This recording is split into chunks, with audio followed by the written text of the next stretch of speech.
Bishut Moray Verabotai, avec la permission d'Hachem, je voudrais vous souhaiter à vous tous une bonne semaine. Vous savez que de la paracha de Vayar, cette première paracha dans la Torah, elle nous parle de la Brit Mila. Le premier juif qui a fait la Brit Mila, officiellement, c'était Abraham Avinu. Officieusement, les gens à l'époque, ils faisaient comme on dit que Noah, il est né circoncis. On dit que Adam Arishon était né circoncis. Peut-être il faisait la circoncision, mais c'était officieusement.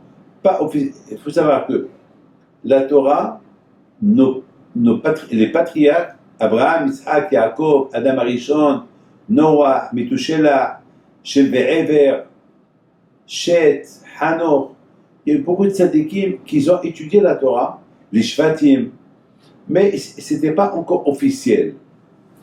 C'est comme par exemple quelqu'un qui est docteur, mais officiellement il n'a pas les diplômes.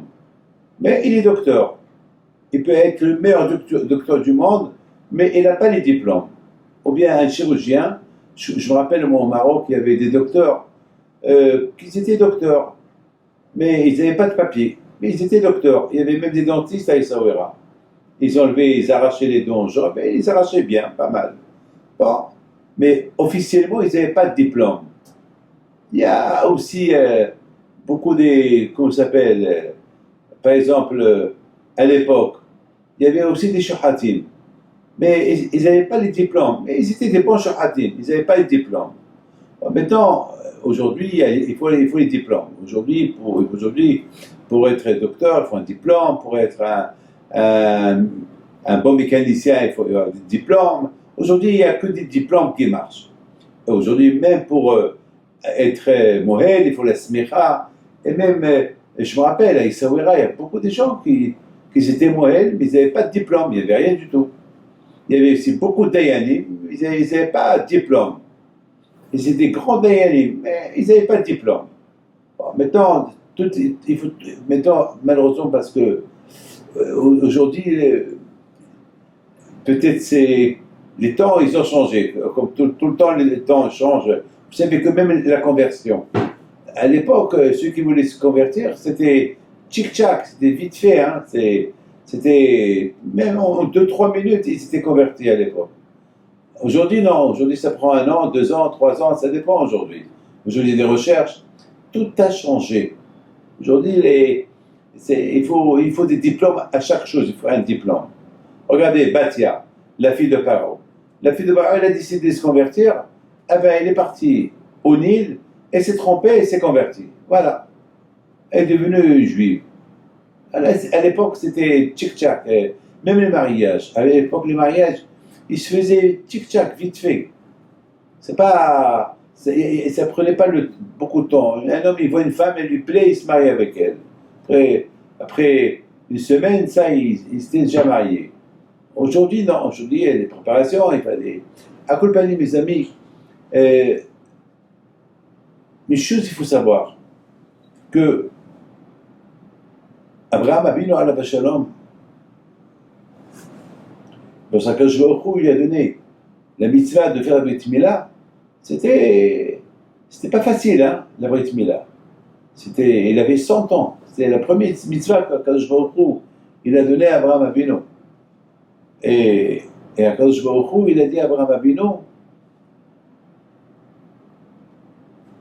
de la faire d'une manière, un ordre. Mais Hachamim lui disent qu'Abraham Avinu alav shalom, il est parti, il a commencé à demander à des amis. Je la fais pas. Anna, Eshko et Mamri. Alors, chacun, il y a un qui a dit, mais c'est dangereux de la faire. Il y a un qui lui dit, mais bien sûr, il faut la faire. C'était Mamri. Il a dit, il faut la faire. De quoi tu as peur? C'est Hachem qui te dit, il faut la faire. Il y a un autre qui lui dit, tu sais, si tu la fais, peut-être tes ennemis. Parce que Abraham était un combattant. Il combattait tous ceux qui étaient idolâtres. Tu as beaucoup de gens qui ne t'aiment pas parce que tu combats l'idolâtrie et peut-être il peut venir te tuer. Alors, finalement, à la fin, il a écouté Mamré. Il lui a dit, fais-la, Hachem t'a protégé jusqu'à maintenant, de qui tu as peur?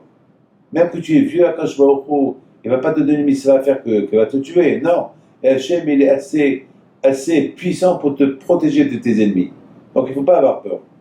Alors tout le monde pose la question, est-ce qu'Abraham, il avait besoin de poser, de prendre des renseignements, de demander conseil, je la fais pas. Mais Abraham a vu depuis quand il a demandé à quelqu'un s'il doit faire écouter le bon Dieu ou pas. Comment est-ce possible? C'est impossible, c'est pas normal que Abraham Avinu alayhi shalom, il demande conseil à ses amis. Mes amis, il faut savoir une chose. Abraham Avinu alayhi shalom, s'il a demandé à ses amis, il voulait écouter leurs sentiments. Il voulait écouter qu'est-ce qu'ils pensent d'Hachem. Beaucoup des fois, nous, on ne sait pas qu'est-ce que chacun pense d'Hachem. Il y a beaucoup de gens qui disent, moi j'aime Hachem, mais au moment de la réalité, de la vérité, au moment qu'il y a une épreuve, alors l'homme, il se doute. Alors c'est ce que Abraham Avinu voulait faire. Il voulait voir, est-ce que ces gens-là qui sont soi-disant Namak, ses copains, est-ce qu'ils ont bien mettre confiance en Hachem ou pas? Donc les pauvres, ils lui ont donné un conseil, selon comment eux ils voyaient la chose. Mais le seul qui lui a dit, n'aie pas peur, si tu es Hachem, tu vas jusqu'au bout, c'était Mamré. C'est ce qu'Abraham il voulait écouter. Et Abraham, c'est pas qu'il voulait savoir, je fais pas. Chez Abraham, il n'y a pas tout, tu vas la faire. Comme je vous ai expliqué, pourquoi il a demandé? Il dit pour voir, est-ce que c'est. On dit, dis-moi qui tu fréquentes, et je dis qui tu es. Et oui, c'est vrai, les gens qui fréquentent, ils aiment le bon Dieu à 100%, ou ils aiment le bon Dieu uniquement lorsque tout va bien, lorsque ça ne va pas, ils vont tourner le doigt à Kadosh Baruch Hu. Et il a vu que deux de ses amis, ils n'étaient pas très confiants. Ils avaient peur pour lui qui fait la brique. Mais là, d'un côté, parce qu'il est vieux, peut-être il va avoir une hémorragie de sang qui va couler. L'autre, il a eu peur que peut-être ses ennemis vont le tuer. Mais l'autre, Mamré, il a dit non. Si tu crois en Dieu, il faut aller jusqu'au bout. N'aie pas peur. C'est ce que voulait Abraham écouter de ses amis. Mes amis, lorsqu'on a l'aïmouna en Dieu, il faut aller jusqu'au bout. Que Hachem vous protège. Amen.